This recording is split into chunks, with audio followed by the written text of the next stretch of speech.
everybody.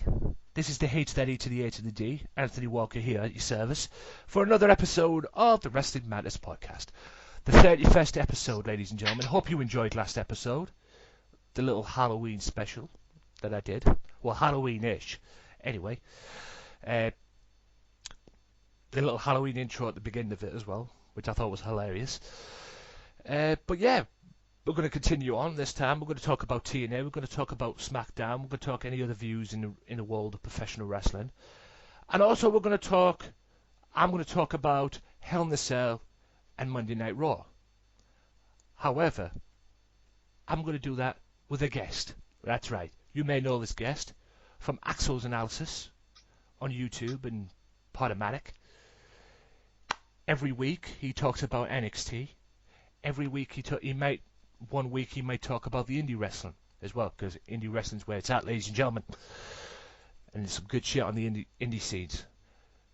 And so without further ado, ladies and gentlemen, please welcome to the podcast, making his debut, Axel's Analysis, Axel Mulligan, Darren Dyer. What's going on, man? Thank you for having me on, man. Thank you. Thanks for coming on. Bit of a flattering intro, that was. Yeah, bit of a flattering intro. You do a good show, and you do a good job on the Axel's Analysis, and like I said, with the indies shows and everything. I saw your episode with the indie show that you did. Was it FWE show? And I thought it was a good podcast. And like I say, indie wrestling is where it's at, ladies and gentlemen. But we're not going to talk about indie wrestling for now. We're going to talk about Hell in a Cell. We'll kick off the Hell in a Cell with Mizdow TV, the kickoff show. Now, no one saw the kickoff show. I'm guessing you didn't, Darren.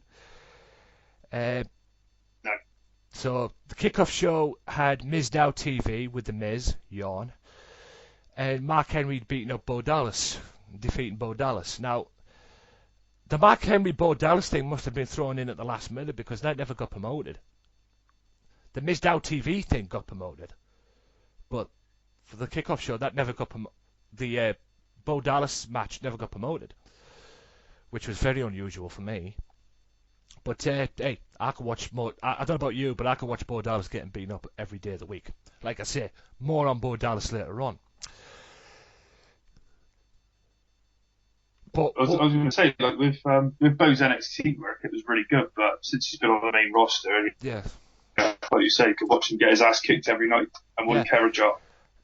Yeah, the thing is with Bo Dallas now, I used to call Adam Rose creepy. Bo Dallas is Bo Dallas is even creepier. And I don't know what it is. What does it mean with Bo? It's the smile. Yeah, that's it. That's exactly it. Oh, it's a good heel tactic to have that smile, because you just want to smack him in the face. Yeah, exactly. But it's just like, fuck off, mate. Do you know what I mean? I can't stand that bloke.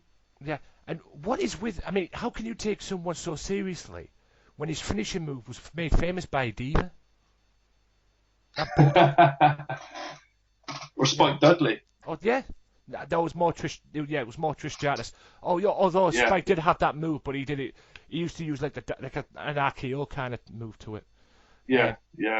Trish was the bulldog thing. It was Stratusfaction, and that's what Bo uses. Which is, how can you take someone so seriously when he's got a move like that? And that's not a knock on Trish Stratus, one of the greatest divas of all time. But really, Bo? I mean, really?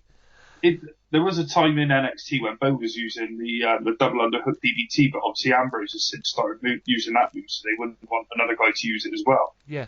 But well, surely there's another move out there he could use. He could move off the roster and fuck off. Yeah. That's a good move for him. Yeah, fuck off back to NXT and stay there. That's where he was interested in. Yeah.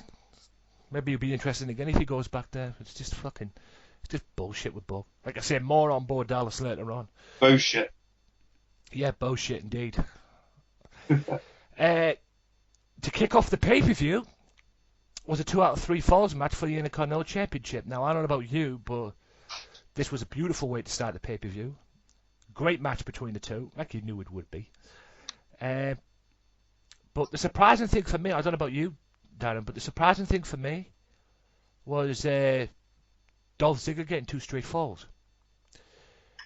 Now, Yeah, I mean, where do you sorry, see go on. Dolph? Yeah, where do you see Dolph going next after this? And what does the future hold for Cesaro? Cesaro's apparently in hot water for Bad Night and the John Cena versus Randy Orton feud, so he's got heat on him. So I can't see him going anywhere at the moment. Dolph, I'm not too sure because I don't know who else could be a contender for the title, unless they put somebody like Bo Dallas in that position, which I can't see them doing because apparently Vince soured on that character a little while ago. I just don't know who they could put in there. I mean, I think someone like Rollins is too past it now to be the Intercontinental Champion because of his like new main event status. Yeah. I just can't think of who else could challenge for it.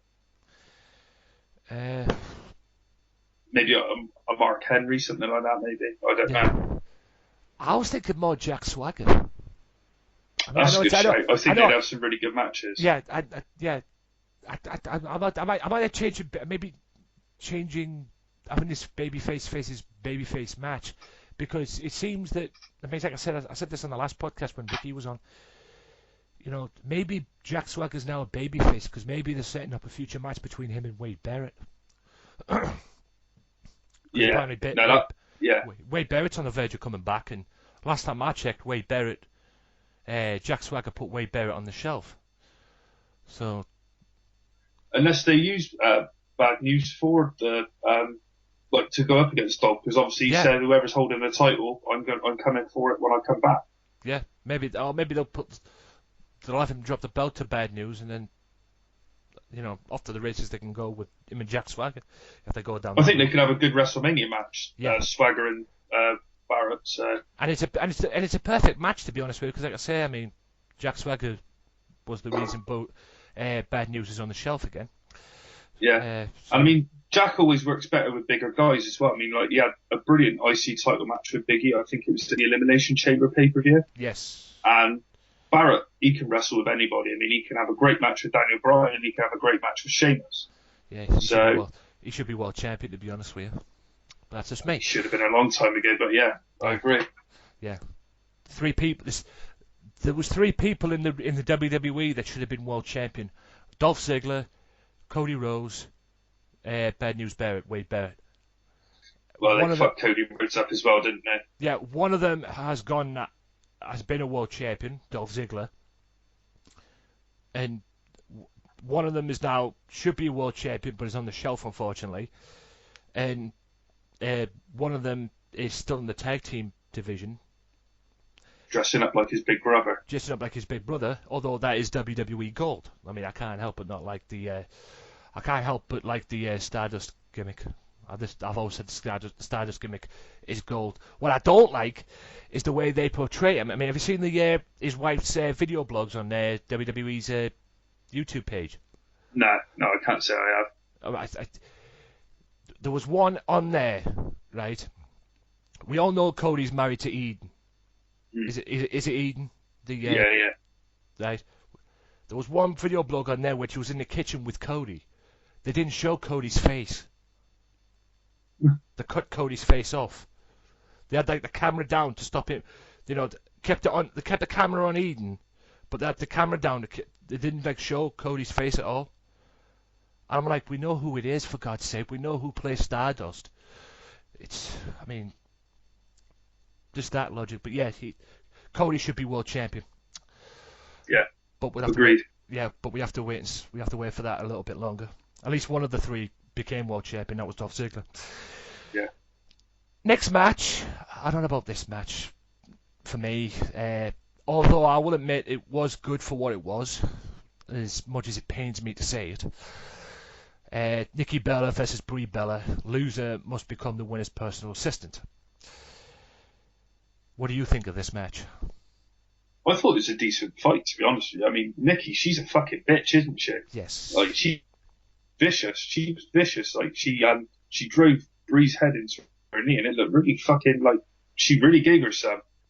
I think, as far as Brie's concerned, stop using the S-lock, using the S-champ, because she's going to lessen the impact of her husband's return. Yeah. And I thought that Suicide Dive, I thought that was good, but I thought Nikki was a bit too far out because she didn't get enough of it. But I was impressed to see that she at least tried to use it because it's helps to add to her repertoire, which isn't very big as it is. Yeah. I mean, you see, it's less use of the impact for Brie Bella as well, but at the end of the day, Daniel Bryan's impact about coming back is getting lesser by the minute anyway because he's on Total Divas. And I think Total Divas is fucking him up, basically. I don't watch it, so I can't, I don't either. I can't comment. I don't either. I've seen clips of it, but I don't watch it either, and I don't intend on watching it. Total Divas is a joke. That's what they should call the Divas division. Total Divas division. Yeah. That's what they're all going that way, aren't they? Exactly. It's a joke. But anyway, more on that later on. Next match was a predictable match for me. WWE Tag Team Champions Goldust and Stardust defeating the Usos. Now, I knew it was going to be a good match anyway, because you know these two have had good matches since Goldust and Stardust won the titles. What does the future hold for both teams now, especially the Usos? I mean, considering that this title match at the pay-per-view and then they went to where they were on Monday Night Raw, more on that later on. But where do you see the future hold for these two teams now? I think, obviously, the Usos are going to move out of title contention, but they'll still be like the John Cena's of the division where they're still relevant. Yes. And we'll see them like on Raw. They had a match, decent enough little match. Yeah. As for Team Gold Star, as I like to call them, I'm trying to think of a credible babyface contender, and I can't come up with anything. Unless they throw the Ascension up and turn Gold Star face. Yeah. I really don't know. There's talk about the Ascension coming up, to be honest, isn't there? Or maybe if they bring up Sin Cara and Kalisto. Yeah. That's a credible contender. Yeah, I actually enjoyed that tag team. I never thought I'd enjoy anything with Sin Cara in it, but that is a pretty good tag team. Yeah. Really, and they gel together really well, like really quickly. It's like a lot of teams, you think, well, it takes a few weeks for them to gel, but they just had that instant chemistry. Yeah, it worked so perfectly. Exactly, they clicked very, very well, and they're a really, really good team. I think it helps that they got Hunico under the mask now and not Mystico. Hunico I always thought was the better wrestler anyway, and probably should have kept the Sin Cara gimmick after 2011, wasn't it, when Mystico was suspended and Hunico came back under the mask, and then they had the rivalry then. Yeah. I always thought that Hunico should have kept the mask and Mystico should have faded off into the sunset. Yeah, was that the one who botches all the time, Mystico? Yeah. He's in. I think he's in AAA now. But Hunico from the tag team that he had with Camacho, obviously proved that he's quite versatile and he can adapt to any sort of character that's given to him. Yeah. I never really got that the whole botch character, but yeah, Sin Cara is very much improving, and that tag team definitely deserves an opportunity. That's the Sin Cara tag team. They definitely deserve an opportunity up because they are really, really good. But like I said, time will tell. But I think the Ascension would be a good. But I agree with you. I think the Ascension would be a good opponent. So it'd be best to turn Goldust and Stardust back to baby faces for that to happen, though. But we will see. The next match, I really thought this was a great match. I mean, as like Cesaro said, people are sick of seeing it. They've seen it one too many times. But they actually did a really good job in this Hell in the Cell match, and that's John Cena and Randy Orton. Yeah, in my opinion, the wrong man won. The wrong man won. Wow. In my opinion, but hey, John Cena earned the victory. That's all I'm saying. What do you think of the match? Yeah. I mean, if this is their last match, it's obviously not going to be their last match, but if it's their last match for, say, 18 months, 2 years, what a way to go out. This was probably their best match that they've had together. Oh, yeah. it had it all, didn't it? They used the cell properly. They used the weapons. Yeah. The RKOs out of nowhere, obviously, because that's sort of viral at the moment. Yeah. And the finish was decent as well, I thought. A lot of people have crapped on it. But that's just because of who won the match, because there's a lot of anti-John Cena people out there. Don't get me wrong, I was hoping that Orton was going to win, but you can't take away the result from what an incredible match it was. Yeah, like I said, John Cena earned the victory. My favourite part of the match, in my opinion, is when Cena went to do his 5 move to Doom. He hit Orton with the shoulder, bounced off the ropes again, goes to do the second shoulder, but Orton just grabs him and RKOs him. Which was RKO out of nowhere, Which was fucking brilliant. Gold. Fucking gold, that was. Or I like the reverse day into the RKOs. I mean, I know we've seen it before, but it's still impressive every time. Yeah. I mean, RKO, I mean, more on Mr. Orton later on, but bloody hell. That second shoulder into the shoulder block that he was attempting to do Cena, and then he just drops him with the RKO. It's fucking gold. Yeah, I mean, it's literally like they've been saying RKO out of nowhere. I don't think anybody saw it coming. So everyone was like, oh, fucking hell, here we go. 5 moves of Doom and bam, RKO. Bam, good night. Brilliant. Just beautiful. But yeah, like I said, the wrong man won, in my opinion. But John Cena, he earned the victory and he gets what he wants. He gets another crack at Lesnar, which will probably be on December 8th. My birthday. Yeah, which will probably be heading for the December 8th show of Monday Night Raw, from what it seems, because that's when we will next see John Cena, we'll next see Brock Lesnar in WWE, from what I've been told. And we already know what's happening at Survivor Series. More on that later. Right. United States Championship match, and thank God this result came. Thank God. I think we all knew, anyone with a brain, considering the way Mizdow and the Miz have been going with each other and everything, and that, we all knew something was sneaky was going to happen between the Miz and everything, and the way they set this up by having the Miz beat Sheamus by count-outs and whatever, making Sheamus look like a complete idiot, quite frankly. But Sheamus defended his title and retained the title. Thank God. What does the future hold now for Sheamus? What do you think the future will hold for him? Because everybody's saying, oh yeah, he needs a heel turn. I mean, my boys, my guys at Sunday Segway, shout out to Sunday Segway, they're sick of this Sheamus. They want to change. I mean, what does the future? Where do you see Sheamus going now? Yeah, I mean, I'd like to see a Sheamus heel turn, but I don't think it's going to happen. And that's simply because I look back to 2009 when he won his first WWE Championship, and everybody hated him. And then when he had his brief feud with Triple H, everybody hated him. And then when he turned face, I think it was 2011, it was a nice little change, but you hoped it didn't last long. And we're still here now with this cheesy, stereotypical Irishman. Yeah. So with him not turning heel, Rusev maybe is the only logical one, because obviously he's beaten all the American heroes now. So taking the United States Championship is the next move for Rusev. So I see that's where Sheamus is going to be. Yeah, I would say so. That would probably be probably be a good match between them two behemoths. Yeah. Yeah, but we'll have to wait and see. But thank God Sheamus won this match, because I mean, I love Sandow in this match though.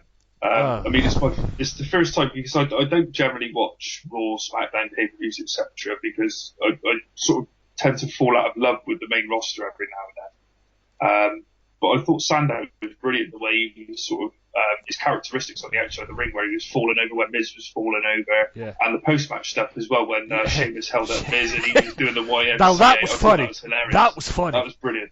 And he throw kicked him, and Mizdow, he sold it perfectly, even though he didn't get touched. Just, if this guy's not faced by WrestleMania, there's something clearly wrong in the WWE. And I think with Sandows, he's a great wrestler. And I looked to where he was a year ago, where he was a Money in the Bank holder, and he's being misused, but he's getting over. He's making the most out of a bad situation. Yeah, credit to him though for doing that. I mean, the only reason he's in this situation right now because WWE got rid of 3MB, Well, Ken And won. Santino retired. Yeah, and Santino retired. Yeah, unfortunately. But yeah, but the main joke were the main clowns of the World Wrestling Federation or the World Wrestling Entertainment were 3MB, and two of them got released, and one of them is now on the verge of becoming the ICW champion. At least we will know Monday morning. At least we'll know Monday morning, or today, rather, on Monday, or after November 2nd. We'll find out whether he's the ICW champion or not. But yeah, but the thing I liked about Sheamus winning this match, because it was a month ago before this match, Miz was challenging for the Intercontinental Championship. A month later, he's challenging for the US title. That's like a drop down in belts, isn't it? Because let's face it, Intercontinental Championship's more prestigious than the US title, at the moment at least. Yeah, at one stage, like when they had the brand split, they were level pegging, and I don't think it's unfair to say that they were very even championships, and now the IC title is definitely the number 2 title, and the United States title is probably the number 4 title, similar to the European title back in the Attitude Era. So I would say, like, you got the tag team titles and then the US title. Yeah. But the US title is definitely on the European title level. Yeah, that is. I hope that they don't scrap it though. I don't think there's enough titles in the WWE at the moment. I was pissed off when they merged the World Heavyweight title and the WWE title, simply because there's too many guys on the roster who deserve to be holding championships, and because they've narrowed the amount of championships down, they now can't do that. So. Yeah.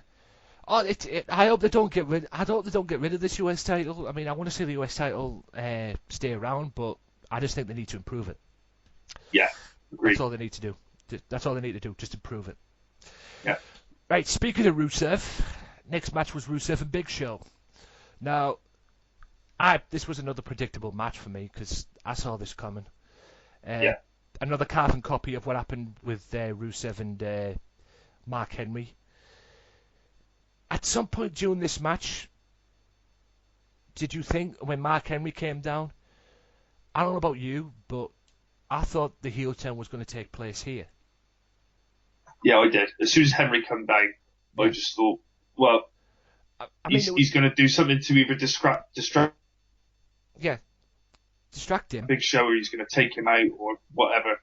Yeah, sort of like as he's sort of like talking to him on the apron, like if Big Show's sort of leaning over the ring rope, saying, what you doing out here, and then turns around and Rusev catches him with a heel kick and locks in the accolade, something along those kinds of lines. Yeah, but the one that got me with a heel turn was when he was on the outside. Big Show was on the outside, but he was picking up Rusev and trying to throw him back in. Yeah. And Big Show had his back to Mark Henry. And you thought he could have taken him out from behind. That's what I thought was going to happen from there. I thought he's going to hit him here.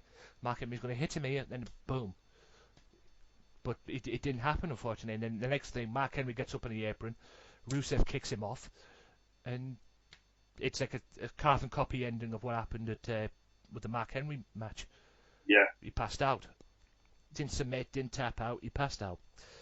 Yeah. Which was very poor, to be honest with you. Another poor ending to a match, and I don't think stuff like that makes Rusev look good, to be honest. I think if he'd have caught Big Show with a roll up, I don't think anybody would have been so upset. But obviously, they want to portray him as this monster. Then it makes their biggest monster look weak. Yeah, and well, that's what they portrayed him. But like I said, just keep Rusev away from John Cena. That's all I ask. Agreed. But Rusev was impressive in this match. He suplexed the Big Show. Yeah, I've got written on my notes here. Definitely Rusev's best match, and one of Big Show's best matches in a long, long time. Yeah, definitely. Right. With that being said, like I said, we've already discussed the future for Rusev now, because he could be fighting Sheamus. We want him to fight Sheamus next. But we'll move on to the Total Divas division. The Divas title match, AJ Lee and Paige. Now, do you think this is the end of this feud? Or do you think there's another match? I hope it's the end of the feud. Yeah, I hope it is. Do you think there's another match on the horizon between these two? given what happened on Raw now, I, it's one of those things where I said it. I can't remember if I said it on Sunday Segway last week or if I said it on James's Wrestling Ramble. It should be like Lita versus Trish, where it happens 3 times within the space of 6-8 weeks, and then you don't see it for 18 months. But when it comes back, you're just instantly hooked on it. I mean, these girls have been going for 4 or 5 straight pay-per-views now, as well as the night after WrestleMania. You're just thinking, oh my god, you're banging your head against. Yeah. I mean, because you've seen it so many times. Yeah, I've seen. I was done with this feud when they had Paige skipping down the ring trying to mock AJ Lee, and that was like I was done with it. Done. But the weird ending for me, it had a bit of a weird ending because Alicia Fox was on the outside trying to help Paige back in the ring, and what she didn't know was Paige was out. She threw Paige back in the ring, and the next minute Paige is in AJ's finishing move, and she taps out. Yeah. You know, so, I mean, these two, from what I've been told, these two are going to head on Total Divas. They're heading for Total Divas next season. I mean, so that's 2 less Divas for the to win the championship. If that's the case, if the reports are right, yeah. Yeah, if the reports are right. But these two are supposed to go on. From what I heard, these two were supposed to go on together. You know, like to counter, I believe it was counter Natalia on the show and everything. But now these two, I mean, you know, Alicia Fox throws her back in the ring, basically costs her the match. Yeah. And then Paige slaps her and beats her up and shit like that. And, you know. That was a vicious slap mine, wasn't it? Yeah, I mean, where does this go now between these two? I mean, I can see them having a brief feud. Yeah, I was going to say, is there a feud building between these two? They'll probably have a match at Survivor Series, maybe. Nothing more than that, unless they're on opposite sides of a traditional Survivor Series match. I think that's all we'll see out of it, to be honest with you. Yeah, Total Divas Survivor Series traditional match. I can see it now. Did we have that last year? Yeah, we'll probably. I don't know. I don't remember. We'll probably have it this year. If we didn't have it last year, we'll probably have it this year. You know. Fuck it. Yeah, I know. Fuck my life. Anyway, enough of the Divas division now. We'll talk about the main event. And this was truly the show stealer of the show. And it lived up to its hype. And it lived up to its build, if you will. The only thing that I didn't like about it is the way that the Cruiserweight division got involved. Joey, Mercury and Noble. And then eventually Kane. And that. But, yep, it was a fight. And probably probably one of the best Hell in a Cell matches I've seen in a while, in my opinion. What do you think of it? The disappointing thing about it is I was hoping it was going to be 5 minutes longer. Because obviously, all what happened at the start of the match, you know, started on top of the cell, with both men falling off the side from the stretcher. I mean, the story told was perfect. Don't get me wrong. But I was just being greedy, and I wanted to see more. I want to see Rollins on top more of the match. I think Ambrose completely dominated the match, apart from two. But the end, it was just done perfectly, so perfectly. It was just like Bad Blood '97 to me. Yeah, there was parts of it like Bad Blood '97, but the way them two fell off the cage and everything and got stretched out, there was also a bit of a '98 about it as well with King of the Ring '98, yeah. Yeah, Taker and Mankind. But yeah, eventually they ended up getting in the ring and the war ensued and there was a fight. It wasn't a wrestling match; it was just a full-on fight. But the unusual thing was Ambrose had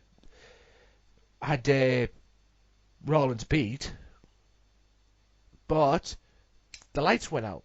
Now, I don't know about you, I actually thought I lost the pay-per-view feed. When the lights went out, I'm like, have I lost the pay-per-view feed or something? And then this voice just comes up in the background, and you see the light, you see Dean Ambrose, and you see this guy running and attacks Dean Ambrose. The lights come on, and what do you know? It's Bray Wyatt. Yeah. What the heck is that about? I'm a big Bray Wyatt fan. I'm a big Bray Wyatt fan.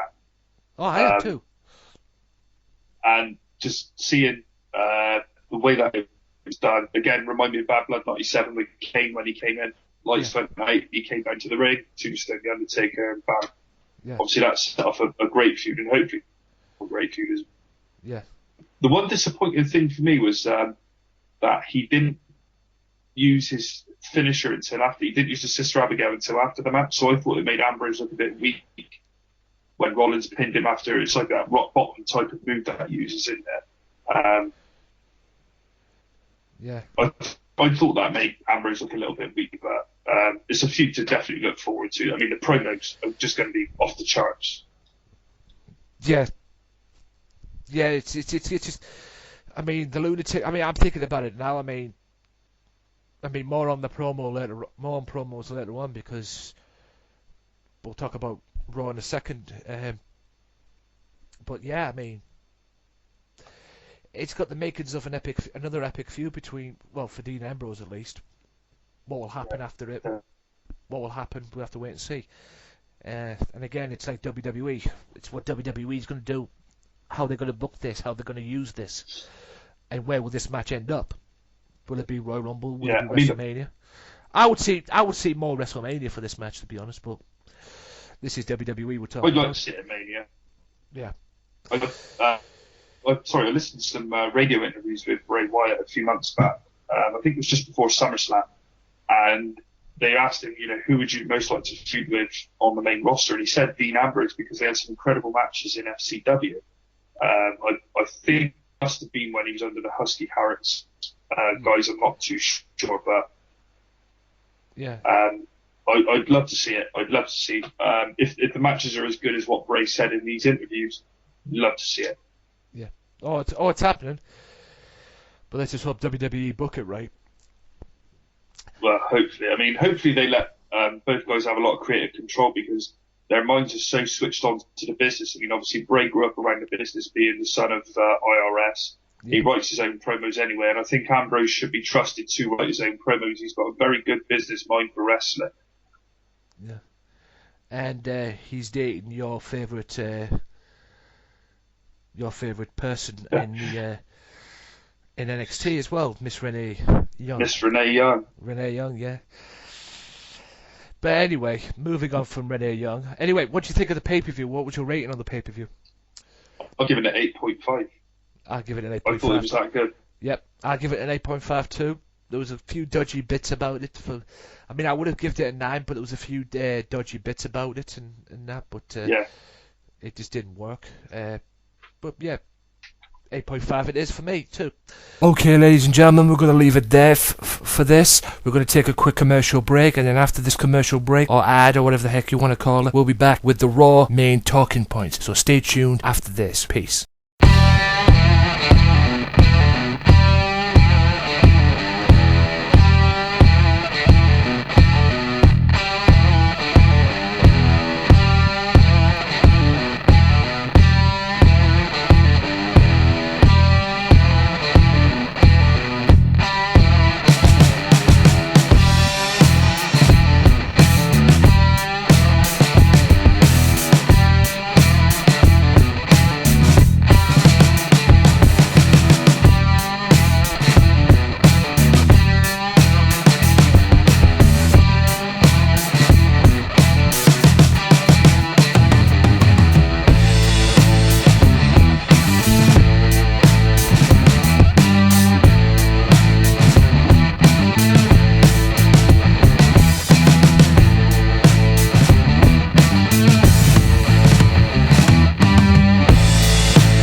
shoulder again. Was going for the DDT yet again, and Sheamus got caught into an RKO! Went for the shoulder block into an RKO! Right. We'll kick off. We'll switch from this now and we'll go to Monday Night Raw. Monday Night Raw kicked off with the Authority in the ring. Lillian Garcia introducing them. Then running their mouths and everything and all that. And then Rollins comes out and cuts a promo and says that he left... he's done with Mr. Ambrose and he left him in this pool of his own... You know, his own failure and everything. And when everything was... Everybody was raising their hand, raising Rollins' hand. Stephanie was doing her point towards towards Rollins, rather. Lo and behold, Randy Orton pops out. And considering what happened the week before, with the curb stomp to end the previous week's Raw, Randy Orton was pissed. And he warned the Authority if they didn't deal with Dean Ambrose, he would. And he came out, cut this promo, saying that if the Authority weren't going to deal with Dean Ambrose, I would. Next minute, a brawl ensues. All hell breaks loose. A fight breaks out, and they try to break it up, and then eventually Triple H tries to calm him down, and tells him to go back to his boss and take the night off and whatever. And he says, I'll calm down. And then I think at one point Randy Orton turned around and went, I'll calm down when that bastard's dead. Yeah.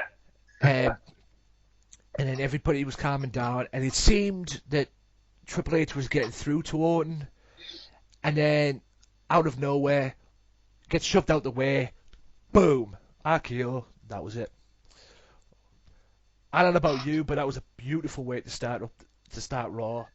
And I thank God that Randy Orton, the old Randy Orton, is back. Question is, do you think he's going to join Cena? That's the $1 million question. Does he join Cena, or does he stick with the Authority and screw the Authority? Yeah. Because he feels like he's been screwed. Yeah. I'm going to go for the latter of the two. I don't think he'll join Cena because, you know, there's a lot of tension there as it is. But I think moving forward, he's going to hate the Authority even more. So, yeah, I think that's where he's going to be. I predict he's going to join. I predict that he will join Cena, but I don't think he'll. I don't blame him if he doesn't. You know, I wouldn't be disappointed if he doesn't. But it seems that way that they're pushing for him to join Cena and have him turn on the Authority. Who knows? They might have him join the Authority for Survivor Series, and you never know that he might screw the Authority at Survivor Series. Yeah, that would be more. That would be more of a sensible way. But it seems to me that the rumors are true. That Orton's babyface turn is now. It's a slow process, but it seems that it's going to be Orton versus Rollins somewhere down the road, probably at WrestleMania. Oh, I hope so. I mean, I think they'll have some good matches. Yeah. You know, Randy Orton is the epitome of what me. You know, he's got all the talent in the world, and he's like the last few years, especially, he's just needed somebody to give him a kick up the ass and say, "Come on, Randy, you know, you got to do it right." And instead of just phoning it in. And I think Rollins, he works because he's such high intensity and he's very, you know, he's one of the best wrestlers in the world, not just in the WWE, but in the world. I think Rollins could be the person to bring it out there. Yeah, I mean, it's like I said to you before we started recording and everything, before we went on air. I love Randy Orton, the old Randy Orton, the exciting Randy Orton. I do not like the corporate suck-up. Never did. And thank the good Lord that the old Orton seems to be back. Where would this go? Apex Predator. Yeah, where would this go? I guess we'll just have to wait and see. But it seems that it seems to be going good for Orton. Enjoy the ride. Yeah. Strap your shit, because it seems to be a hell of a ride. Yeah, I can't wait. Right, next match. Another weird match for me. Big Show, Mark Henry. Big Show, Mark Henry challenging Stardust and Goldust for the tag titles. Now, I don't mind this match, but the highlight for me was not the match. The highlight for me was the heel turn. Yeah, definitely. Because we all knew that Goldust and Stardust was going to retain. The highlight for me was the heel turn. But I don't know about you. I think they did this really, really wrong. This heel turn. Yeah. I think it should have been done. It should have been done at the pay-per-view. Yeah, I don't think there was enough build to it. I watched Raw the last couple of weeks, and there was nothing last week to suggest it was going to happen. It was only like you said earlier, when Henry came out, doing he thought he take him out, or is he going to screw him out? This is where there's been that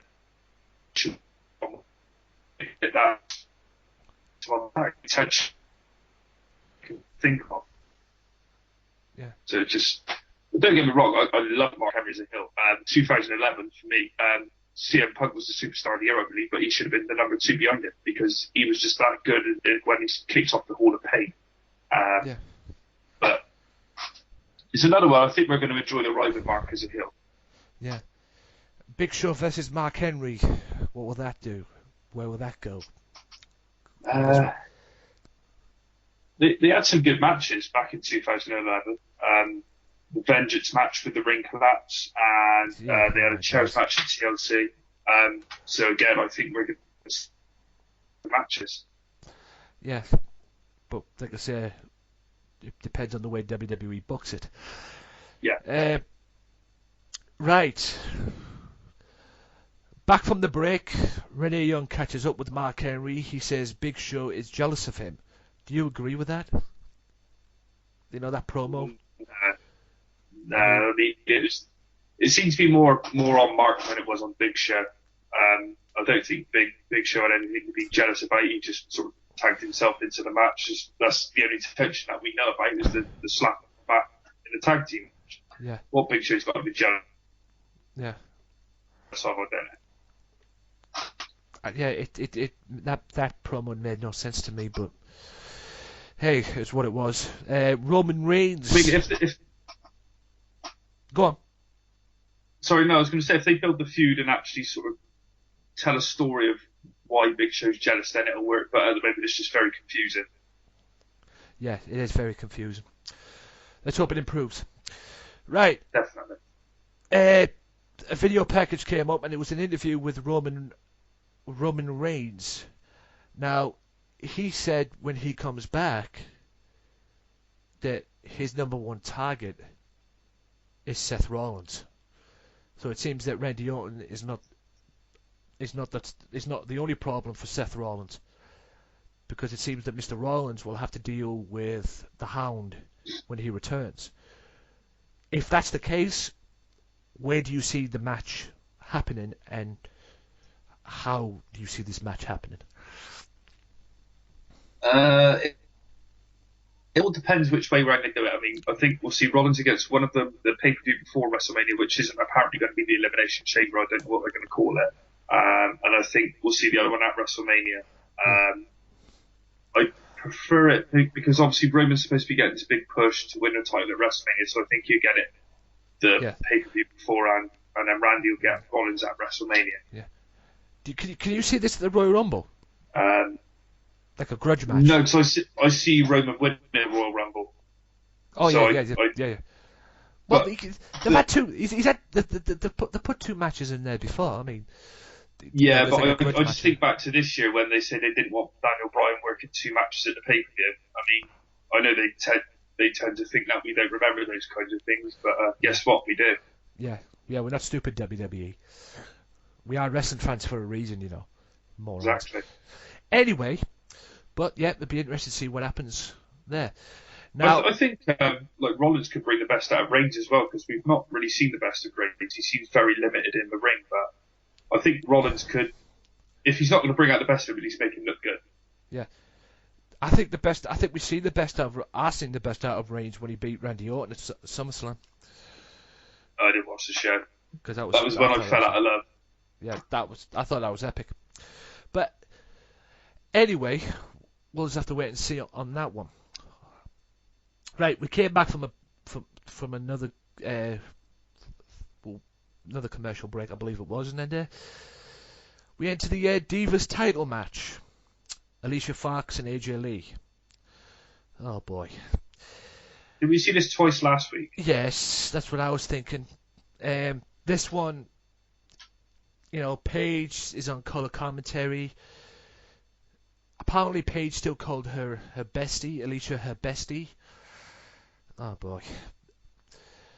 Alicia strikes first and beats AJ around to start the match, and then obviously AJ Lee ended up getting the pinfall and that, and then after the match Paige comes in the ring and apologizes. Hello? Yeah. Yes. Sorry, the line went. Yeah. Hang on. 3, 2, 1. Yeah. Paige came in after the match. Paige was on commentary. Apparently Paige still calls her bestie. Alicia Fox her bestie, considering what she did to her the previous night at the pay-per-view, which is weird.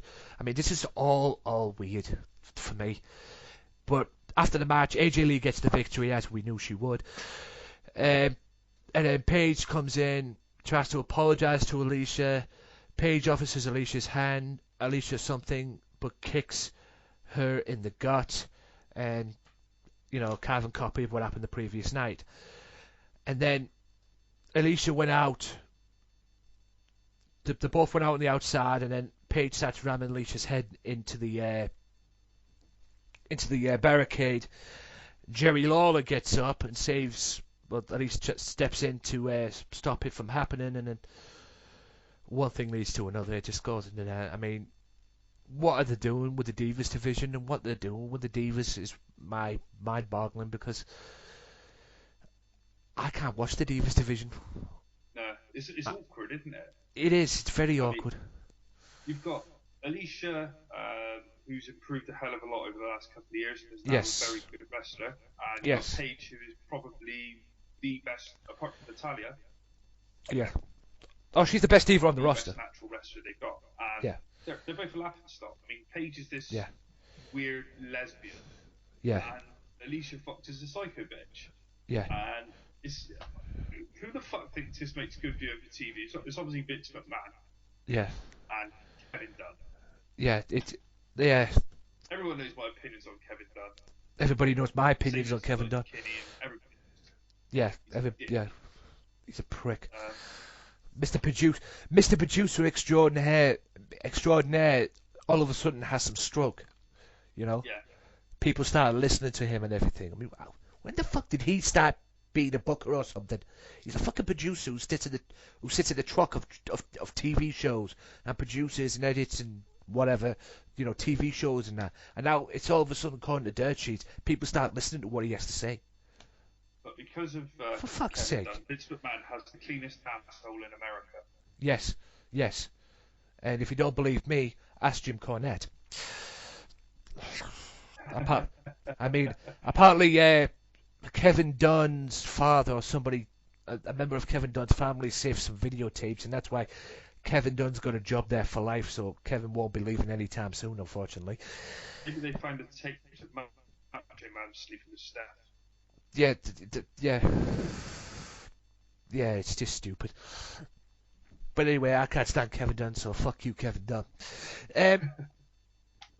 But yeah, I mean, they seriously need to. I've said this before. I mean, Vicky said this on previous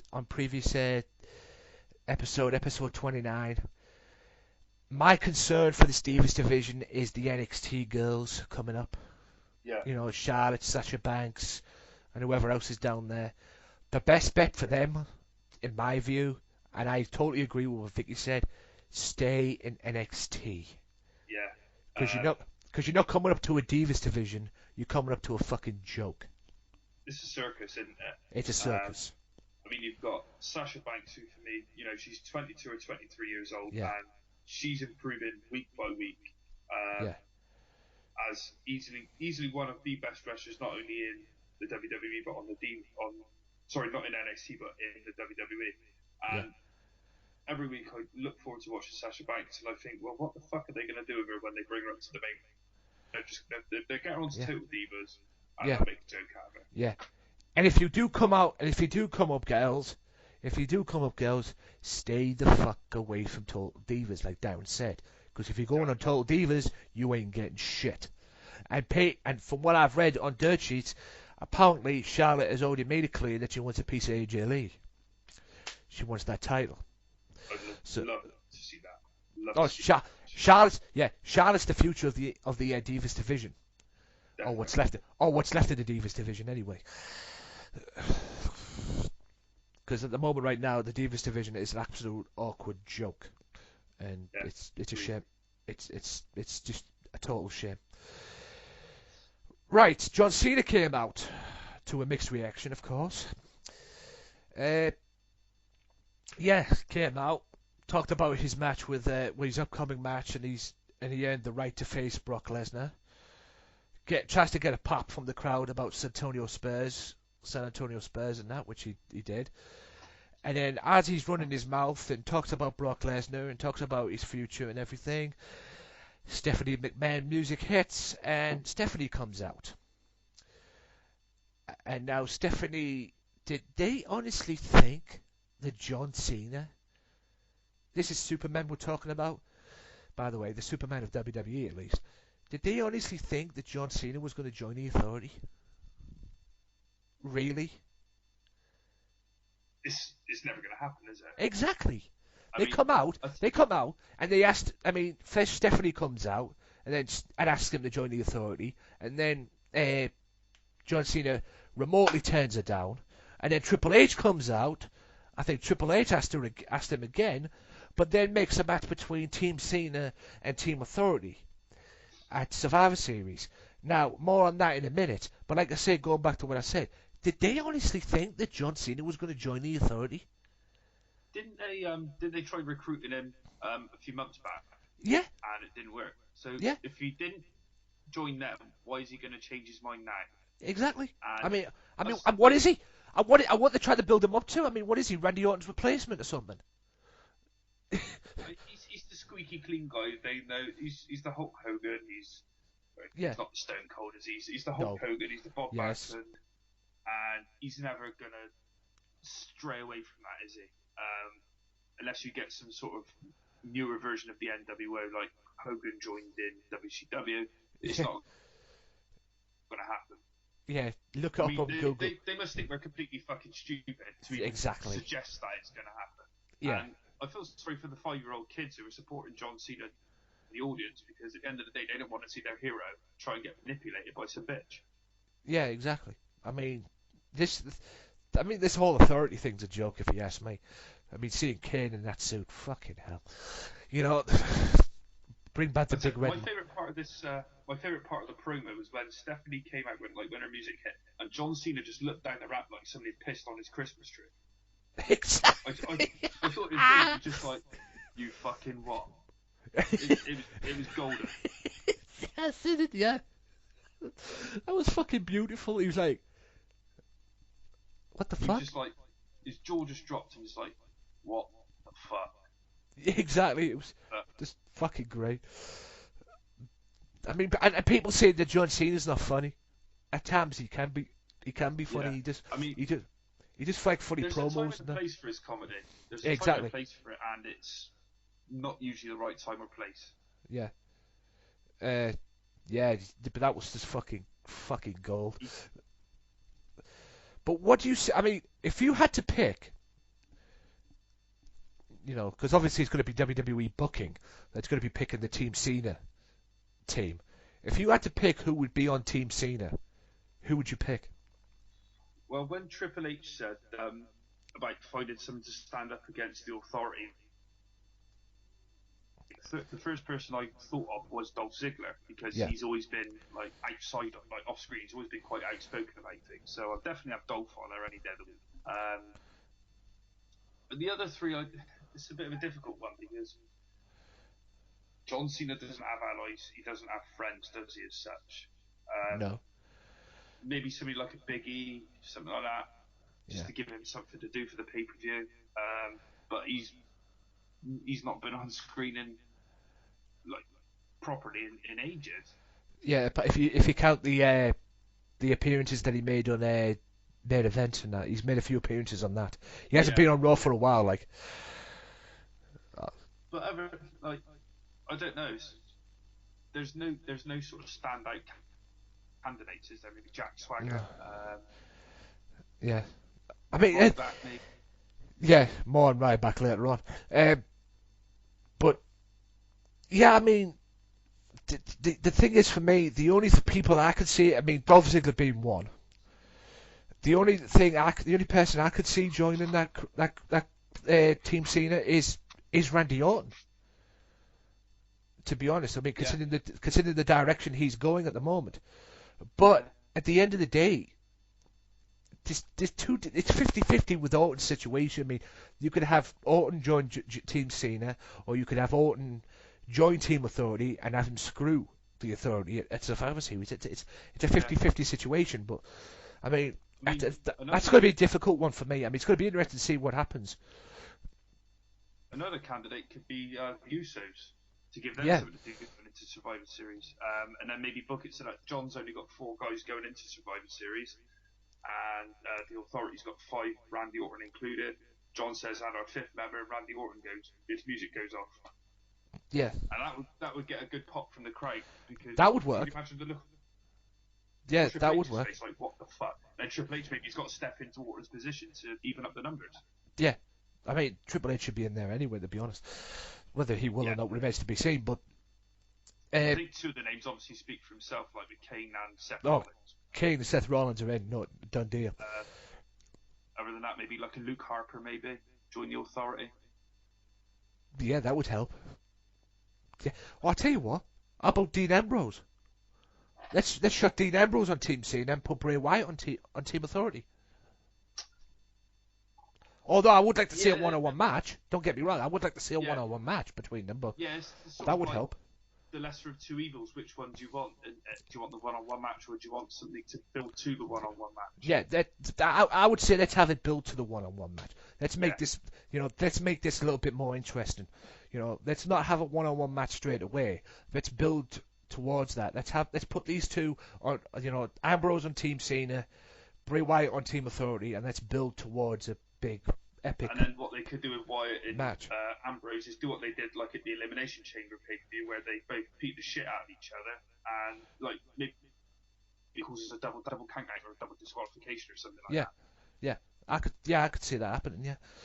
Yeah, and then have that one thing lead to another, and then we'll have this big epic match at WrestleMania. Yeah, which is what I'd love. Booking. Yeah, exactly. And there was a fantasy booking as well.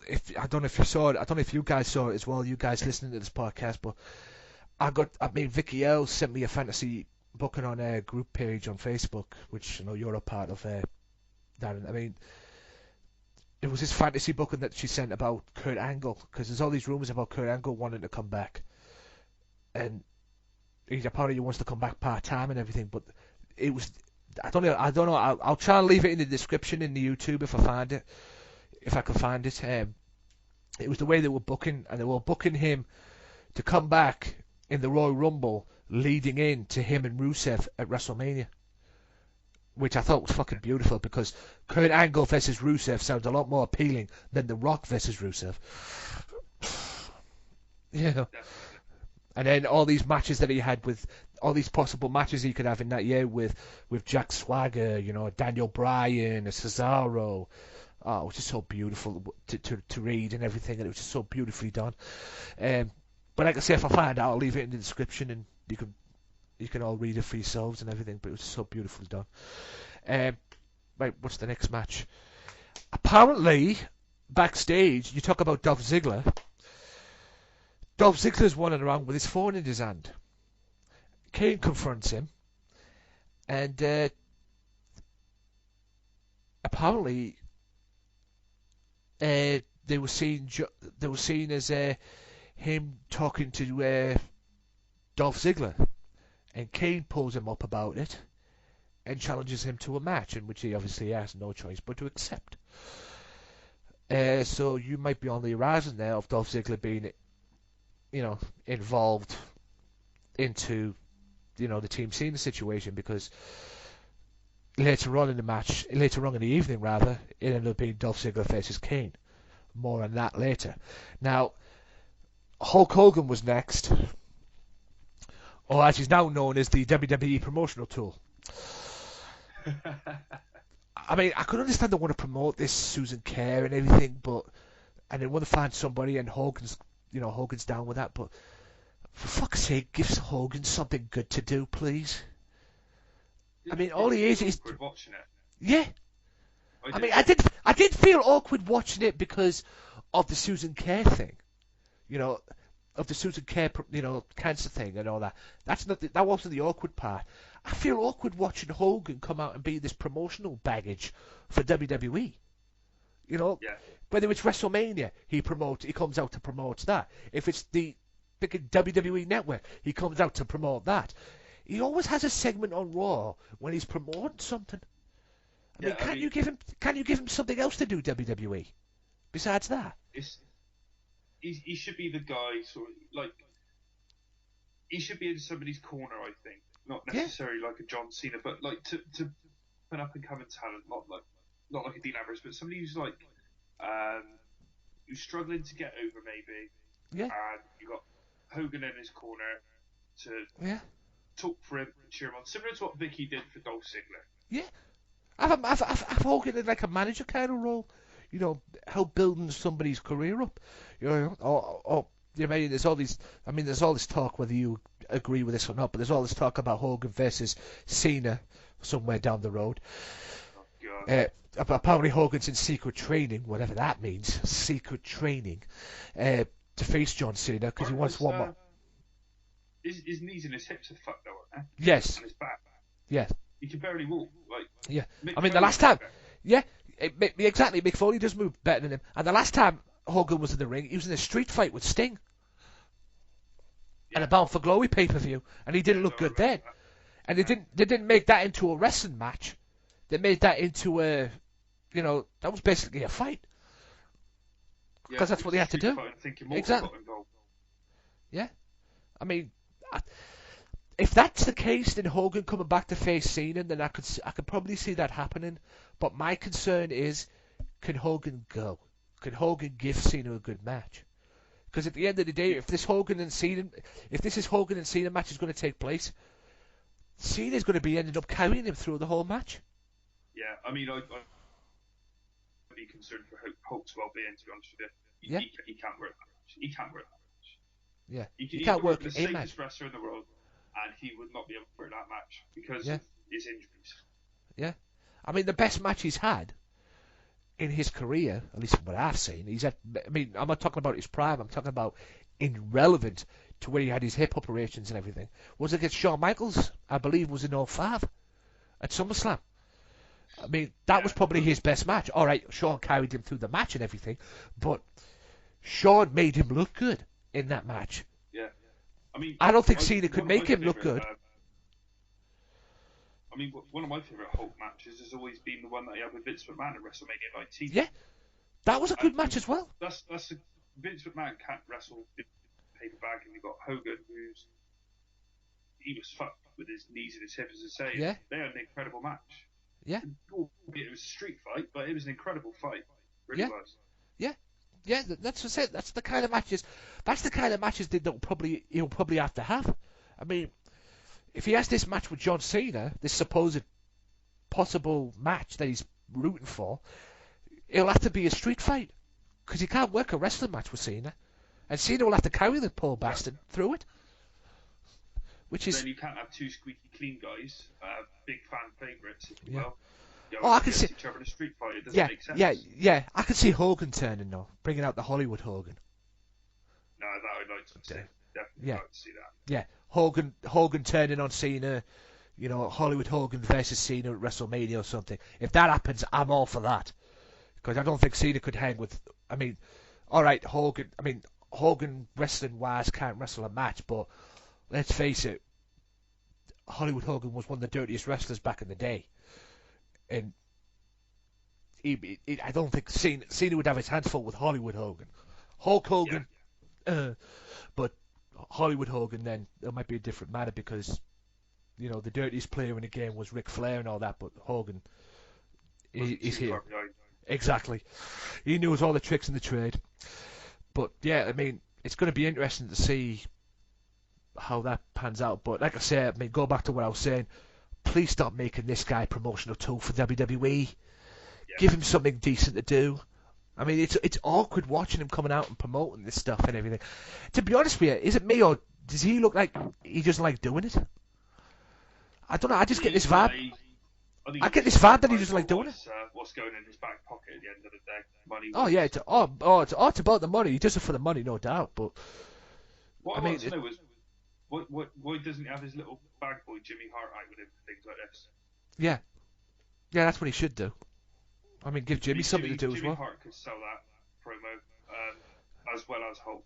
Everyone loves Jimmy Hart, you know? Yeah. Get Jimmy Hart out here. Get him to be the promotional barrier instead of Hogan. I would accept that. But Hulk something more relevant. No, that's not to diminish the importance of the cancer fund that they're working with. Oh no. Hogan should be doing something more to do with the things. Yeah, he should be. You know, I mean, there's all this talk about Ric Flair coming back to manage as well, since he's got clearance and his conditioning clearance or whatever the heck they were trying to do, the test they were running. But you know, give Hogan that as well. I mean, there's a lot of guys on this roster right now, the WWE roster, that could do with Hogan's help as far as being pushed. Cesaro. Yes. After WrestleMania. Yeah, yeah, there you go. Give Hogan Cesaro. He can need the help. I mean, surely Hogan can't be any worse than Paul Heyman, for God's sake. I mean, but yeah, I mean, stop using him as a promotional boy, WWE, please. It's not a good look. Anyway, speaking of not good looks, Bo Dallas was next. He comes out and apparently he issued an open challenge, and he came out to the ring, asked who believes they could beat him, and lo and behold, the big guy returns. And I'm not talking about the big guy who was hanging around Curtis Axel trying to be a tag team and be this poor heel. Ryback, the old Ryback, returned and came back and beat him up. Now, I don't know about you, but this was my second favourite part of Raw. To be honest, what did you think of it? I would agree, but for probably a different reason to you, is that I'm a big Ryback fan. For all of my sins of the world, I'm a big Ryback fan. I'm even sat here now wearing my Ryback Feed Me More t-shirt. Yeah. I agree with what you're saying. You know, I was going to say, you know, he always worked better as a face than a heel, because he didn't really have to do much. He just had the intensity in the ring. He had to feed me more to get him with the crowd, and that was it. As he was a decent heel to begin with, and then it just got boring when he started siding with Heyman. I think after the feud with Cena, he should have turned face again. Didn't happen for whatever reason. But no, I'm glad he's back as a face. Definitely. That's what they should have done. That's what they should have done. All right, if they want to turn him heel, have him turn heel to face Cena, and then turn him back to a babyface after that. Yeah. But they didn't. They kept it, and it dragged on from that. In my opinion, his downfall for that run, the babyface run that he had, the Feed Me More thing, the first run that he had, the downfall was at WrestleMania when he had that god-awful match with Mark Henry. That was his downfall for me, and then I think it got to WWE's point where we need to find him something to do and something to do quick. You know, because the match at WrestleMania with Mark Henry didn't work, so we need to find something else to do and do quick. And then they turned him heel on Cena, and then, as you said, he had this epic match, an epic fight with Cena, and then what led to him being put through the steel setting. Remember that match was it Extreme Rules? Yeah, when they both went through the setting and got knocked out. They had that match. That was a great match. And then the matches after that as well. And then they should have just switched him back the babyface, but they didn't. They let it drag on and drag on, and then they had him join Paul Heyman and this tag team with Curtis Axel, which worked at first, and then it just slowly died off. And they just lost all the momentum very quickly. Yeah, and Paul Curtis Axel too. I mean, I thought he was a good Intercontinental champion, but talk about losing momentum. Jesus Christ, he lost it very quick. But yeah, it's good to see the old Ryback back. So I'm a big fan of the big guy. I always have been. Yeah, it's just I'm a big fan of him also. I mean, he looks good. I mean, you could call him Goldberg and Ryberg and this, that, and the other at the end of the day. But I prefer this Ryback back. I don't prefer the slow, boring heel that he eventually became. But yeah, it'd be interesting to see what direction he goes next for me. Go on, what were you saying? I was going to say I was fortunate enough to see him on a live event in Cardiff a couple of years ago when he had his initial feud with CM Punk for the WWE title, and he was more over than John Cena, and there was a lot of kids in the crowd that night. So it just speaks volumes for the guy, for the character that he had at the time, and obviously it might be a step backwards now to bring it back, but it's back and it worked. It works on Monday night. Yeah, it definitely worked on Dallas. Mind you, anything works on board Dallas at the moment.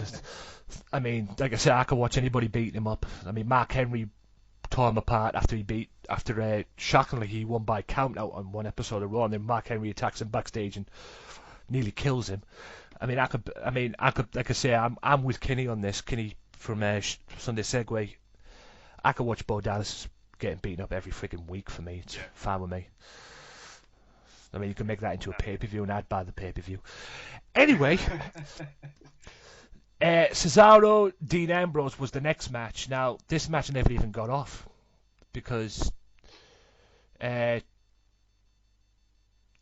from the commercial break, Cesaro makes his way out, and we see WWE app segment from earlier where Orton bragging about hitting the RKO on Rollins. Dean Ambrose then eventually makes his way to a big pop, but he stands on the announce table and cuts a promo. Says he beat Rollins to death, but when he got to hell, he found Bray Wyatt.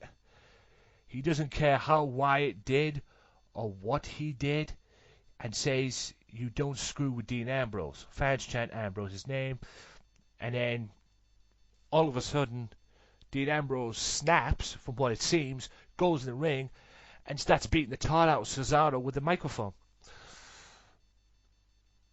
Where do you see? I mean, it's.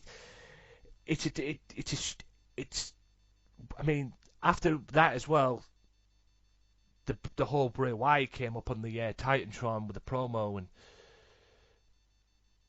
I mean, how good is Bray Wyatt at promos? I mean, delivery-wise, brilliant. Delivery-wise, I mean, there's rumours that he was getting tips on his promos, getting tips on his promos from what I read on the dirt sheets by Jake the Snake Roberts, and if you ask me, that's one hell of a fucking teacher. Very similar, aren't they? They're very exactly. Like articulate, and they sort of really captivate you. Tim Vicious says on his podcast all the time, he really sort of drags you in, and he speaks with that calm, calculated voice like Jake used to do. And it's like he's there, he's got you, and then boom, he's off. And you don't even realise that how captivated you are by what he's saying. A lot of the time, he waffles on about nonsense, which probably doesn't help him. But delivery-wise, second to none in the WWE, I would say. Yeah, the only thing I didn't agree with what Wyatt was saying was he was telling Dean Ambrose to run. I don't think Dean Ambrose is good. Yeah, I don't think Dean Ambrose is going to run away from you, Mr. Wyatt. Yeah, I mean, I think what he was sort of getting at was like, we're the two craziest bastards in the WWE. There's not enough room for both of us. Get out before I kick the shit out of you, basically. Yeah, I don't think that's going to happen. If you want that spot, Mr. Wyatt, you're going to have to kill Dean Ambrose for it. Exactly. Because I mean, like I said, this is going to be a fight. This is going to be a fight when it eventually happens somewhere down the road. I mean, hopefully at WrestleMania, but we'll see. Yeah, but interesting things are happening between Mr. Wyatt and Mr. Ambrose. Tune in to tonight's Raw to find out what happens next. Nikki Bella and Naomi. Oh boy, oh boy. Can I just read my notes for this? I put, didn't care Please. too much for the match. Nikki's finisher is very aptly named there. That's literally all I put because I just thought, like, this is fucking awful. Yeah, that's all that needs to be said, really. I mean, the highlight of the match was Nikki pulling Naomi's leg, basically. That's my highlight of the match. And basically living up to her end of the deal, so to speak. I mean, she's the assistant now to Nikki, her sister. And basically, she lived up to her end of the deal. Yeah. But basically, what you've just wrote there and what you just read there, that's all that needs to be said. So we'll move on. Right. And like I said, going back to what I earlier said, Kane versus Dolph Ziggler. What did you think of this match? I loved it. I thought it was brilliant. I don't think at the moment Dolph's capable of having a bad match, is he? I mean, no. Yeah, you could put him in as well because, like, sorry. Yeah, no, I was gonna say you could put him in a wrestling match with a broom and he'd look good. Exactly, and he didn't carry the match either. You know, it was proof that Kane can still go in the ring after 20 odd years. Yeah. Roll up win seemed a bit cheap, but you know, it worked for the match because I don't think a zigzag would have been enough to make a believable finish against Kane. Yeah, I agree. Totally agree with you. And thank God Ziggler won, to be honest with you. But I can't. I wish they'd bring the old Kane back because this corporate Kane does my fucking head in. It really does. I think they ruined it when they put the mask back on him. Yeah. I thought it worked they did. well previously because he wasn't in the ring so much. They put the mask back on him, and you're playing potato with a mask. Yeah, it worked. It didn't work. I mean, the suit. I can't picture Kane in a suit. It didn't work to a point. And then, like you said, they started playing hot potato with this mask gimmick and everything, and they're like, "Oh yeah, we'll bring him back. We'll bring him back as a mask and have him fight, Daniel Bryan. Have him fight Daniel Bryan at the pay-per-view and everything to kill Daniel Bryan." It just didn't work. I mean, I think if he'd have stayed out of the ring as corporate Kane, fine, not a problem. But putting him in the ring as corporate Kane. Yeah, you can have one or the other. You can't have both. Yeah, I agree. You can't have both. Yeah, you can't have both. And that was the situation on that one. You can either have one, you can have the big red monster, or you can have the corporate Kane. You can't have both. And that's what it was doing at the end of the day, and it just ruined it for me. It's almost as though they flipped a coin and it's like, oh, this week we'll have the mask back.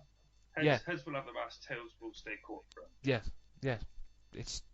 And from what it seems, corporate Kane won. Yeah. Which was just ridiculous. Right. I don't know about you, but the main event was Seth Rollins and John Cena. Now, correct me if I'm wrong, but hasn't this already been advertised for a UK Monday Night Raw? I don't know because I've not seen what's been advertised. In all honesty, I'll take your word for it. Obviously. Yeah, I mean, apparently from what I've been seeing, this has been advertised for Monday Night Raw, and I believe the Monday Night Raw, if I'm correct, is November 10th edition of Monday Night Raw. Unless it's advertised as a dark. No, it's advertised. It was headlined. Fact, it was advertised as for the Monday Night Raw. If it's a dark match, then it's a joke. But I doubt it will be. But it's been headlined for a match there. So if it's headlined for November 10th, why have it now? It's the DQ finish. Yeah, that's the only thing I can suggest. Because yes, correctly saying it was a DQ finish.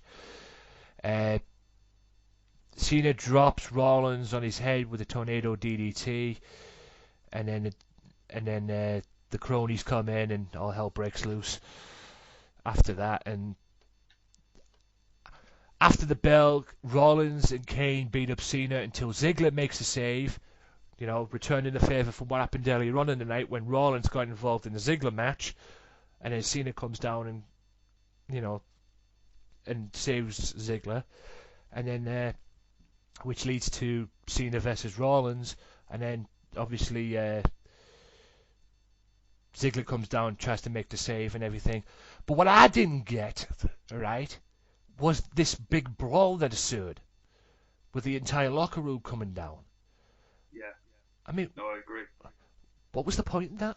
I mean, obviously, at first I thought the whole locker room were going to come down and help Cena and Ziggler and fight towards, and make a statement towards the Authority. That would have made more sense. But the next minute, this big, huge brawl ensues. I mean, Survivor Series is not till the end of the month, November 23rd, if I'm correct. They could have done that on the week before the Survivor Series, on the Monday leading up to the Survivor Series. That would have made more sense. What confused me is we saw heels fighting heels and faces fighting faces.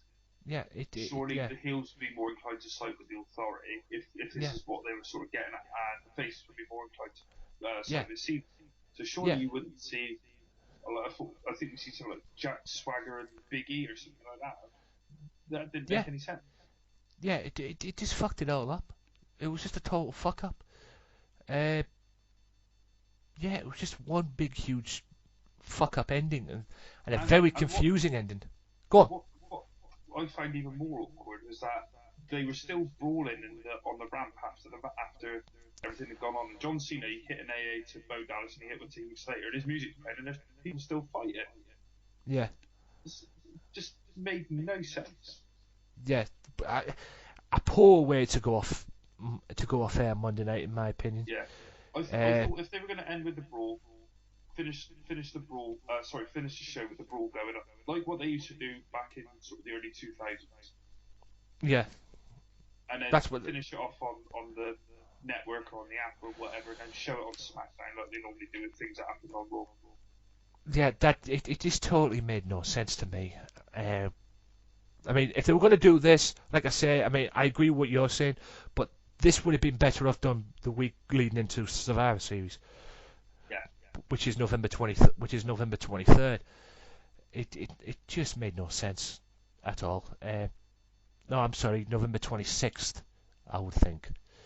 Hang on, is it November 23rd? Let me check. Yeah, November 23rd Survivor Series. It would have been better to do it into that week.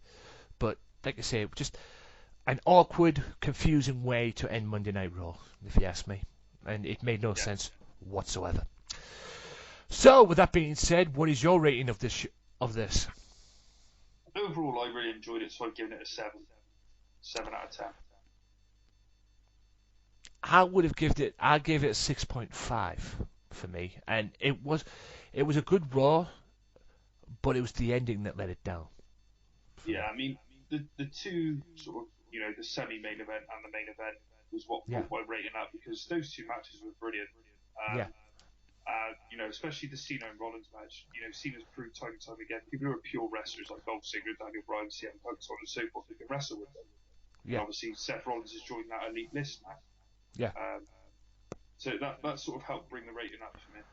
Yeah, that was what it did for me, but it would have been a 7 for me as well, but the whole the confusing bullshit at the end with the brawl and everything, that's what let it down for me. And the big guy came back as well.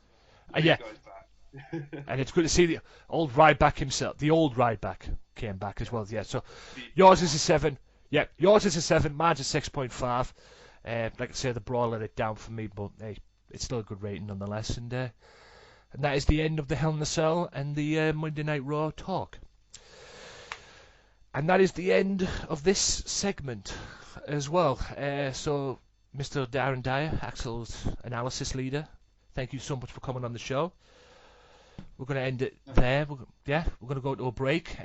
This is my spot right now. I've done this with Kenny. I've done this with many other people, Vicky and Tim as well. I'm going to do this with you. For those of you that don't know, and if you don't know, what the hell have you been smoking? For those of you that don't know, where can they find you and where they can find Axel's analysis and all that? So the floor is yours, sir. Thank you very much. Thank you for having me on. My debut on the Wrestling Matters podcast. You can find me on Twitter at Axel Mulligan. You can find my NXT / sometimes indie podcast, Axel's Analysis. on YouTube and Podomatic. And you can also find the Axel's Analysis Twitter page at Axel's Analysis. And there you have it, ladies and gentlemen. Okay, make sure you check all that good stuff out. Make sure you check that out. Make sure you follow the site as well, and follow the podcast as well, because he actually does a very, very good job on NXT and the indie shows as well. And check out more indie wrestling, because indie wrestling is where it's at, ladies and gentlemen. Whether it's British wrestling, American indie wrestling, it doesn't matter. Indie wrestling's where it's at, because you get more believable stuff than you do sometimes on Monday Night Raw. But that's just my opinion. But with that being said, ladies and gentlemen, I'm going to go to a commercial break. I will be back after this break, or this timeout, or whatever the heck you want to call it, with TNA's main talking points and Smackdown's main talking points and anything else that I want to talk about or give a shit about in the world of professional wrestling. So with that being said, thank you, Darren, Axel, for coming down, for coming on the show. And with that being said, ladies and gentlemen, we'll be back. I'll be back after this. So we'll see you in a bit. Be sure to listen to the Wrestling Matters podcast each and every Monday, only on Mixcloud, iTunes, Stitcher Radio, YouTube, Podomatic, and SoundCloud. Wrestling Matters, wrestling fans, we talk about Monday Night Raw, we shoot the breeze, we pipe bomb, and we tell it like it is. Tune in each and every Monday for the Wrestling Matters podcast, where wrestling matters.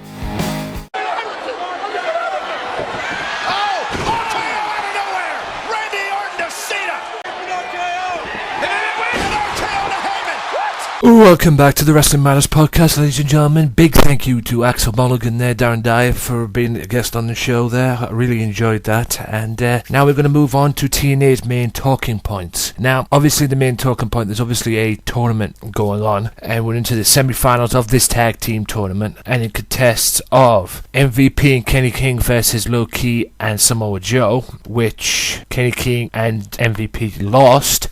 Samoa Joe locks in a rear naked choke to end a tap out, and Low Ki and Samoa Joe advance to the finals. And also the tag team tournament semi-final, also the other one contested of the Hardy Boys and EC3 and Tyrus, which is Brodus Clay to you people. And the Hardys won that one as well, and they will meet this coming Wednesday on Impact in the tournament semi-finals. I believe it's this Wednesday in the finals to determine the number one contenders for the tag team titles. It'll be Low Ki, Samoa Joe versus the Hardy Boys, which should be, to be honest, a classic in itself. Now, the Revolution are in the ring, which is James Storm, Sonata, and Manic. James Storm says the Storm is very close. He says Sonata was weak and lost with the Great Muta. He says Manic was faceless creature without a voice. He says they've seen the light, that they're disciplined. Storm calls out Davey Richards. Richards enters the ring. Storm asks him if he's considered his offer. Storm says his partner Eddie Edwards is holding him back. Storm claims to know what that's like and offers him to be a part of the Revolution. Eddie Edwards interrupts. Eddie Edwards says Storm is out of his mind and there's no way Davey would give up everything for him. Tension mounts between Wolves and Storm erupts, saying this is Davey's awakening. Eddie challenges him to a match and slaps him in the face. Eddie Edwards battles Storm furiously as Davey Richards looks on. Manic moves in. Eddie leaves the ring to step between them. When he returns to the ring, Storm powerfully shifts the momentum. Storm nails some hard offense. Then he drags Eddie Edwards to the edge of the ring and chokes with the ring apron. Storm continues his onslaught until Eddie is able to counter with a kick to the face. Eddie furiously unloads a series of knife-edge chops. Eddie plants Storm with a chin buster from the top rope. Storm kicks out just before 3. Storm begins clobbering Eddie Edwards and Sonata distracts the referee. Eddie shoves Storm into Sonata and rolls up for a 2 count. Outside the ring, Manic whispers into Davey's ear. Eddie catches Manic with a baseball slide that sends him crashing against the guardrail. Davey Richards climbs onto the apron and begins arguing with Eddie. As Eddie turns round, Storm kicks his head off with last call and gets a 3 count for the win, which is a saying in itself. What does the future hold for the tag team champions? I guess we'll have to find out this Wednesday. Now on to the main event, ladies and gentlemen, of this. This is the TNA Heavyweight Championship special guest referee Kurt Angle, Bobby Roode versus Bobby Lashley for the championship. Lashley and Roode lock up. Lashley forces Roode into the corner. Angle makes the break.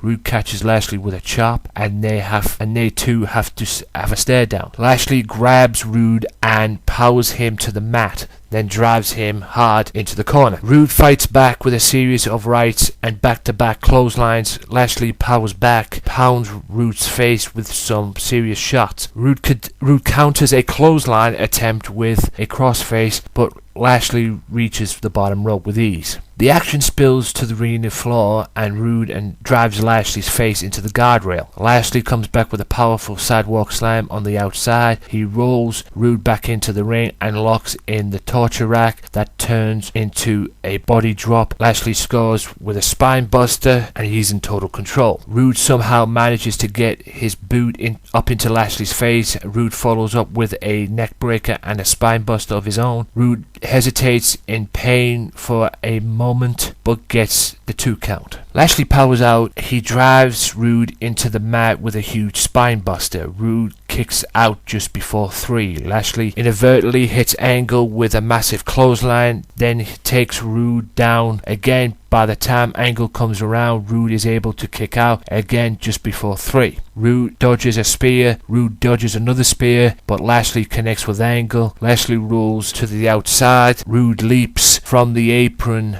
in pursuit. Lashley dodges Roode. Roode dodges another spear from Lashley. This one connects with the Impact crew member. Roode drops Lashley with a Roode bomb on the entrance ramp. He rolls Lashley into the ring and makes a cover. Referee Brian Hebner flies into the ring and makes the count. Lashley powers out at 2. Lashley catches Roode with a low blow, then he retrieves his title. Hebner argues with Lashley, and Lashley powers through him with a clothesline. Roode picks up the title and catches Roode with it and makes the cover, but Angle is slow to count and Roode kicks out at 2. I think that meant to be said. Lashley picks up the title and catches Roode with it. Bloody Raiders. But kicks out at 2. Roode battles back and attempts a Roode bomb. Lashley grabs the ropes, drops to the apron and hangs Roode on the top rope. Lashley climbs the turnbuckle. Roode grabs Lashley from the top rope. He's in position for a Roode bomb, but Lashley counters into a pin attempt. Roode sits on Lashley's chest and Angle counts 1, 2, 3, declaring Bobby Roode the new TNA heavyweight champion. What's next for TNA? Find out this Wednesday on Impact in the US, this coming Sunday on Challenge in the UK. SmackDown's main points, or retrospectives, or whatever the heck you want to call it, kicked off with a Halloween #1 Contenders Divas Battle Royal, which saw Nikki Bella win. So Nikki Bella will be facing AJ at some point for the Divas Championship. Dressed as a scarecrow, Heath Slater tried to address the WWE Universe before he could, however, Ryback interrupted. Despite a bizarre hand trick by Slater, the Human Wrecking Ball absolutely destroyed his foe with the meat hook clothesline and the shell shock combination for the victory. Ryback is back and he means business, ladies and gents. Right, Ms. Dow, Ms. TV, whatever the heck you want to call it. After pointing out their own potential availability for the traditional Survivor Series tag team match, Miz and his stunt double welcomed Mark Henry to Miz TV on the subject of attacking Big Show during the tag team title match this past week on Raw. Henry ultimately put the blame on the Giant. Show's behavior in the match itself, the Rusev situation and his overall attempt to boss Henry around in recent months. As for where a conflict between them might end, Henry believed it would all come down to strength, not size. The world's largest athlete emerged on the warpath, knocking through Miz and Mizdow to get his hands on his old friend, but the world's strongest man was able to turn things around and hurled the gigantic superstar through the ringside barricade. After Rusev stunned the WWE Universe by making the Great Khali tap out to his finishing move, Lana revealed that the Mother Russia gave them directions to further destroy the American spirit. Rusev, in turn, promised to take Sheamus' United States Championship and give it to Vladimir Putin. Accepting the challenge, the Celtic Warrior charged to the ring and nearly blasted the hero of the Russian Federation with a brogue kick. So it looks like we're going to get our wish. It's going to be Sheamus versus Rusev for the United States Championship. Bray Wyatt also addressed the situation with the Lunatic Fringe, claiming that Dean Ambrose was a monster just like him. Tune in to Monday to find out what happens to this. Speaking of Dean Ambrose, with all kinds of Halloween objects in and around the ring, Dean Ambrose emerged to take on Cesaro in a trick-or-treat fight in SmackDown's main event.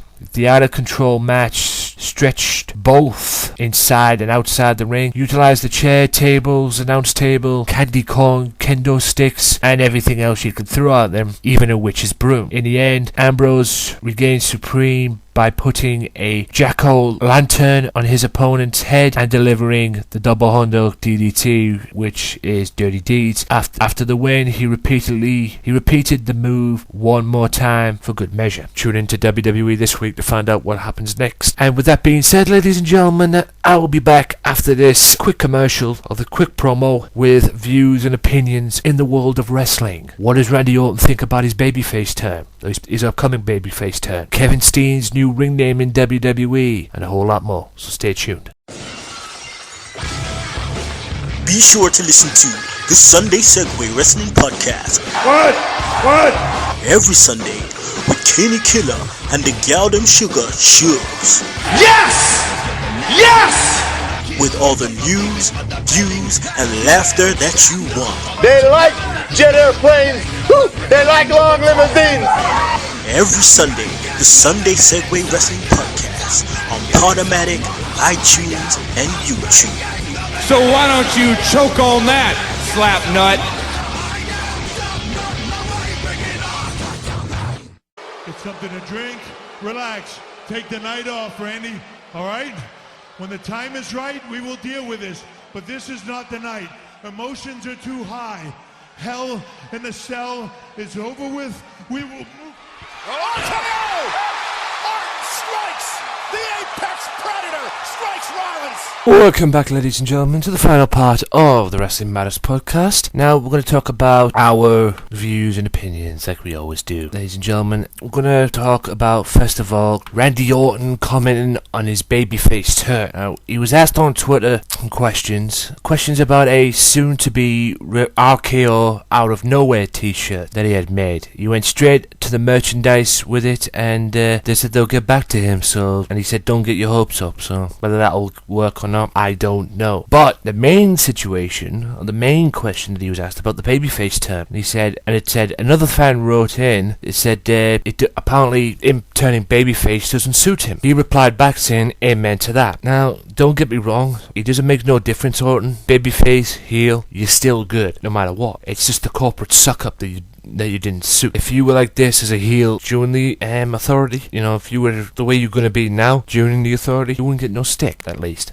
But maybe this is what you need at the moment, a babyface turn. But either way, babyface, heel, Orton, you're still good. Just want to let everybody know as well that the new name, from what it seems that WWE are going to be using for Kevin Steen, is Kevin Owens. So, kill Owens kill. That's got a good ring to it. I gotta say, credit to WWE for, giving these wrestlers suitable names. I mean, you've got Kenta's new name, you've got Kevin Steen's now new name, Kevin Owens. I mean, these could have been anything. I mean, this is WWE we're talking about. These names could have been anything, but they're not. It's Kevin Owens. And, I have to say, I actually like that. I could work with Kevin Owens. I could go with Kevin Owens. Apparently, Ken Shamrock also says that he deserves to be in the Hall of Fame. You can read the segment on WWE on NoDQ.com. I mean, do you guys think he deserves a Hall of Fame spot in the WWF, on the WWE Hall of Fame? There's a case for it, but, that's questionable for me. That is questionable for me. He was only a former Intercontinental Champion, former Tag Team Champion with the late Ray Taylor,